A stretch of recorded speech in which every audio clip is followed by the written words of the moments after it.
You know that little packet of seeds sitting in your kitchen drawer right now? The one you bought last spring, maybe 2 springs ago, and every single year you think, maybe next year. I want to tell you something today that nobody in the gardening world ever says out loud.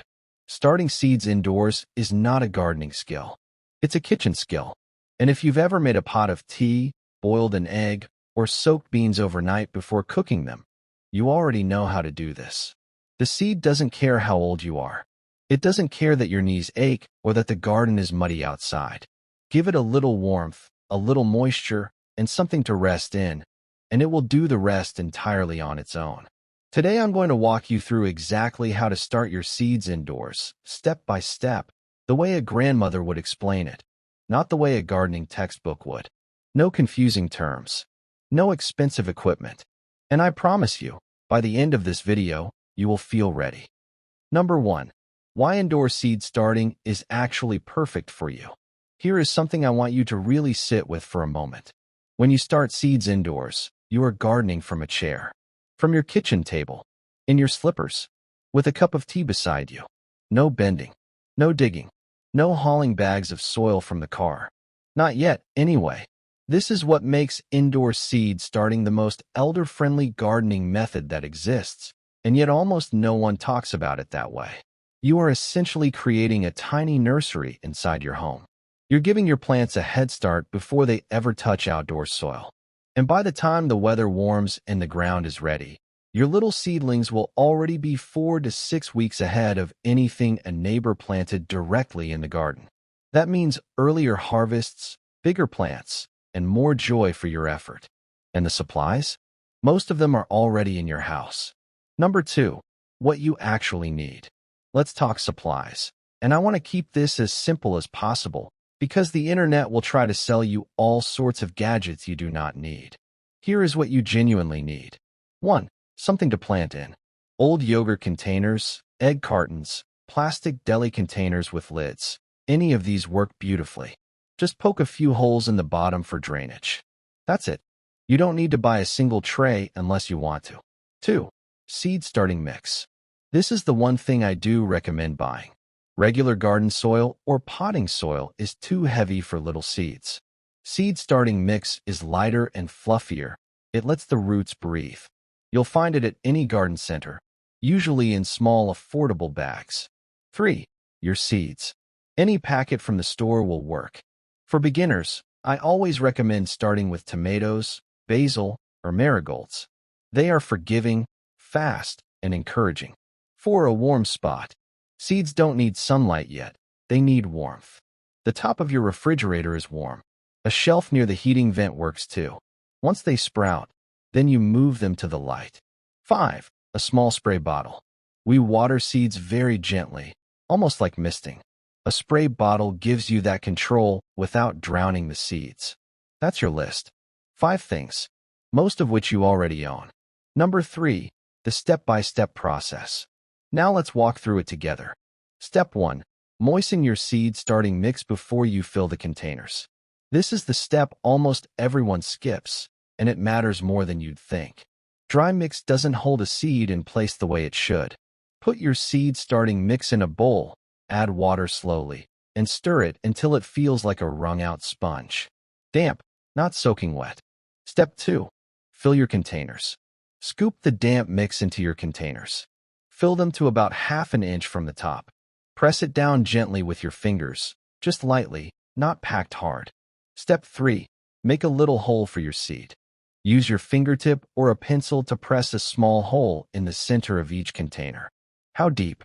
Check your seed packet. Most seeds go in at a depth of about twice their own size. Tiny seeds like basil barely go under the surface at all. Larger seeds like squash go in about an inch deep. Step 4. Place your seed and cover it. After you drop your seed in the hole, you cover it with a little more damp mix. Then you press very gently on top. Why? Because the seed needs to be in firm contact with the soil. If there's an air gap between the seed and the soil, moisture can't reach it properly, and it won't germinate. This is what kills most seeds before they even begin. Firm but gentle, like tucking a baby in. Step 5. Label everything. Please do not skip this. In 3 weeks, you will have absolutely no memory of what is planted where. Popsicle sticks work perfectly. Masking tape on the side of the container works too. Write the name and the date. Step 6. Cover and create warmth.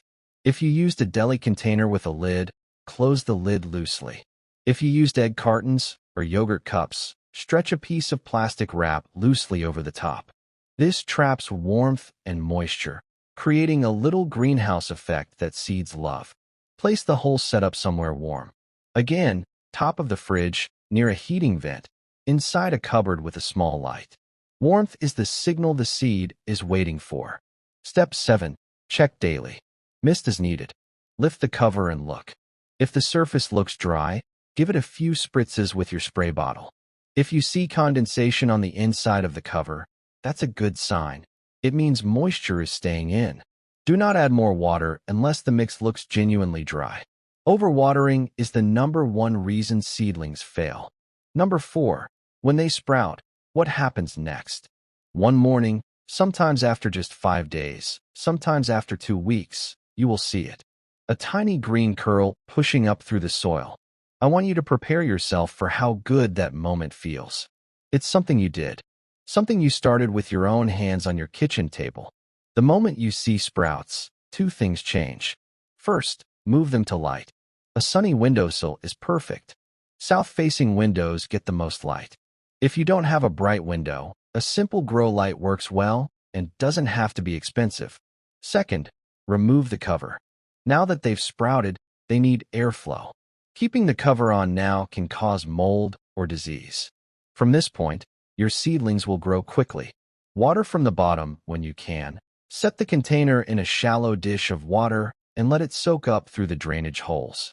This encourages roots to grow downward and make stronger plants. Number 5. Getting them ready for outside. Before your seedlings go outdoors, they need what gardeners call hardening off. Think of it like taking someone who's been in a warm house all winter and slowly introducing them to cooler air. Start by setting your seedlings outside in a sheltered spot for 1 hour. Then 2 hours the next day. Then half a day. Over the course of 1 to 2 weeks, they adjust to outdoor temperatures, wind, and direct sun. After that, they're ready, and you'll be planting seedlings you grew yourself, from scratch, on your kitchen table. Gardening was never supposed to be hard. Somewhere along the way, it got complicated. All the rules, all the products, all the expert advice that makes you feel like you're doing it wrong before you've even begun. But seeds have been growing since long before any of us were born. They know what to do. Your job is simply to give them a gentle start. A warm place, a little moisture, and a little patience. If this helped you today, please give this video a like. It truly helps more women just like you find this channel. And if you're not subscribed yet, hit that subscribe button so you don't miss what's coming next. I'll see you then. Happy gardening.